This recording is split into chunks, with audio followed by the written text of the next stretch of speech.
Zuma's State of the Nation address.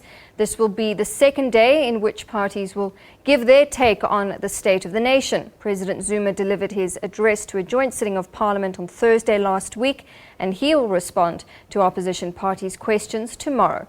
Well, for more on this, let's cross now to our reporter at Parliament, Bulelani Phillip. Bulelani, good afternoon once again. So yesterday's debate was, as expected, robust. It was confrontational. Are we expecting the same theme today? Good afternoon to you, Natasha, and to the viewers. Basically, I don't think today's proceedings are going to be any different from what we saw yesterday. I think given that this is coming on the backdrop of an election year, I think it's widely commented that perhaps maybe this kind of debate is going to be used again also for part of the electioneering by the different political parties. And of course, we didn't see much of debates relating to perhaps some of the content that emanated from the president's speech. I think the dominant narrative that we saw yesterday was that on the side of political opposition parties was that they were driving the narrative that they do not have confidence or respect in the president of Jacob Zuma, given various allegations that are facing him, as well as perhaps maybe adverse findings by certain institutions like the public protector. And they are saying that given that those kinds of scandals, as they were put, are not assisting the country in ensuring that it gives a message in the international community that South Africa is a country that is stable, its democracy is solid.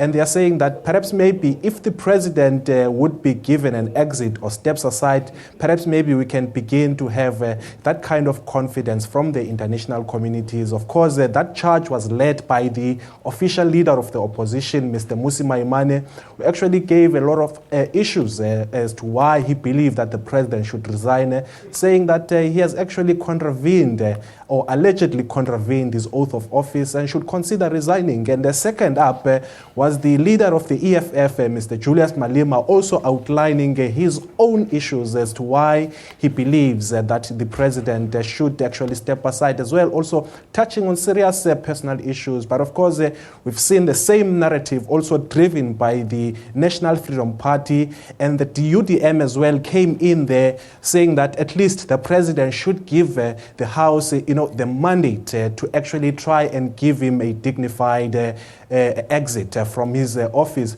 So those kind of debates, I would expect that come this afternoon, they're also probably going to be dominating the large part of the proceedings. And of course, from the government's point of view, all the ANC benches side of things, I think the narrative that they will be trying to push as hard as they can is the successes that government has been able to deliver over the past couple of years, as well as some of the key projects that are actually going to be undertaken by government. We saw yesterday that several ministers, including Trade and Industry Minister Drop Davis, outlining some of the projects based on his department, the issues like agro-processing, issues such as industrialization, issues of creating an industrial policy action plan. So those are the issues that the government is trying to portray, as well as the tourism minister, Minister Derek Hanekom, also outlining perhaps maybe how the tourism industry can be used to actually save and create jobs given the sluggish economy.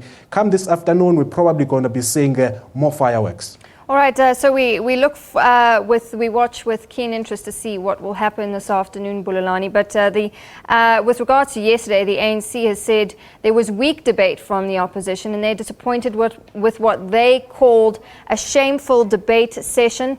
What are other parties saying about yesterday? Yes, Natasha, I can say that, the ANC has been consistent in that narrative that they would prefer that parties actually discuss or debate the content that is raised by the president and the projects that government intends to undertake during this year. But of course, if you speak to the opposition, they are also quite insisting that they cannot be told what to debate and the issues that they want to raise. And for them, I think it's an issue of trying to raise perhaps or trying to portray the president as a person who has no capacity Those are the words that they use, as a person who's not accountable. But of course, if you look on the other side of the ANC benches, they would rather perhaps maybe discuss the issues that they believe are the issues that were touched on by the president. All right, Bulelani, thank you very much. We will touch base with you again, I'm sure, tomorrow ahead of the president's response to these debates. That's our reporter at Parliament, Bulelani Phillip. Thank you.